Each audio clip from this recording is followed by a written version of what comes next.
My name is Sophia Reyes. I'm 30, and I live in a cozy duplex in Seattle, Washington.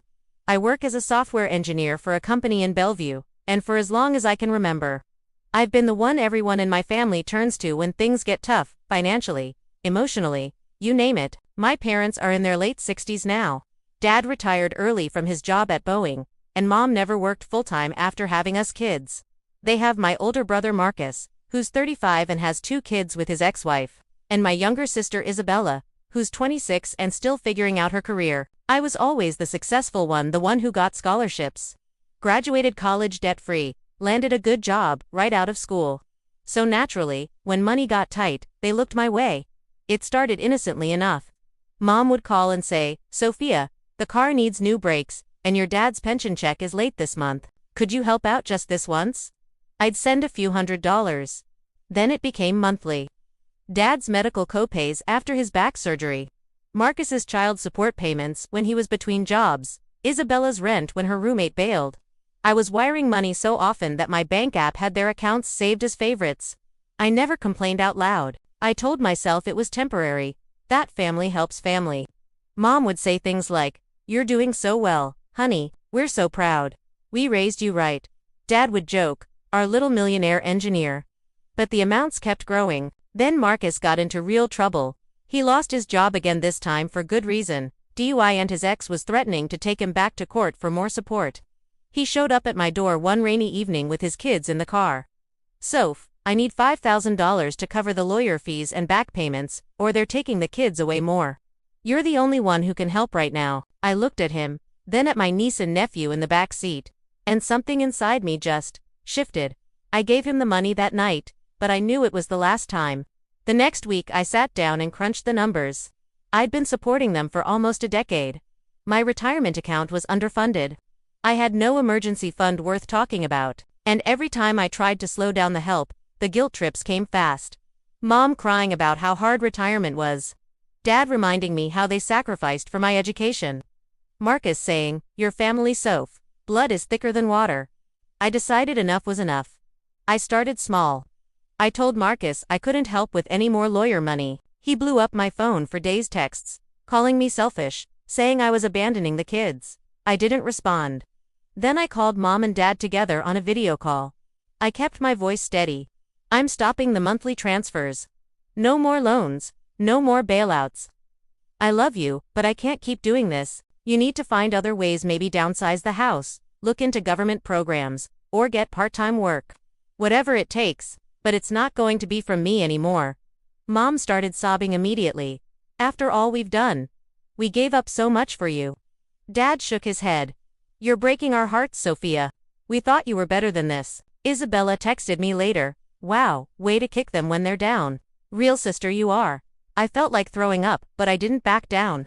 I removed their access to my accounts, changed passwords, and set up alerts so I'd know if anyone tried anything funny. Then I waited for the fallout. The fallout came fast after I cut off the money. Dad tried calling every day for the first week, leaving voicemails that started with "Sophia, this is ridiculous," and ended with, "We need to talk about this like adults." I didn't pick up. I texted once. I meant what I said. "Please respect my decision." After that, the calls slowed to once a week, then stopped. Mom went quiet for a while, which worried me more than the crying.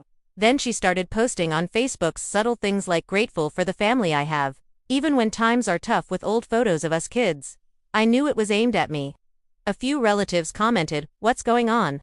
And she replied with vague "just life" messages. I didn't engage. Marcus was the loudest. He showed up at my duplex one evening with the kids in the car again.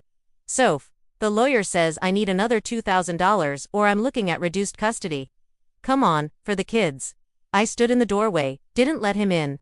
"Marcus, I already gave you $5,000 last month. That's it. Find a way, maybe, talk to your ex, get a payment plan, anything. But I'm not doing this anymore." He got angry, called me cold, said the kids would remember who abandoned them. I closed the door, went inside, and cried for an hour, but I didn't send the money. Isabella surprised me. She texted a week later, "Hey, I got a full-time job at that marketing firm downtown. First paycheck next Friday. Thanks for the push, I guess."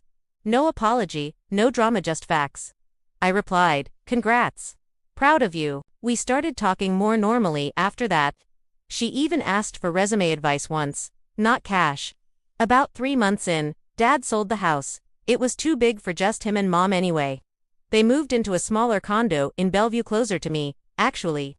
The sale covered most of their debts, and the lower mortgage meant they could live on Dad's pension and Mom's small social security. Dad got a part-time gig driving for Uber a few mornings a week. Mom started volunteering at the local library and made some friends there. They stopped asking for money. Marcus got a stable job at a logistics company. He worked out a payment plan with his ex, and custody stayed shared.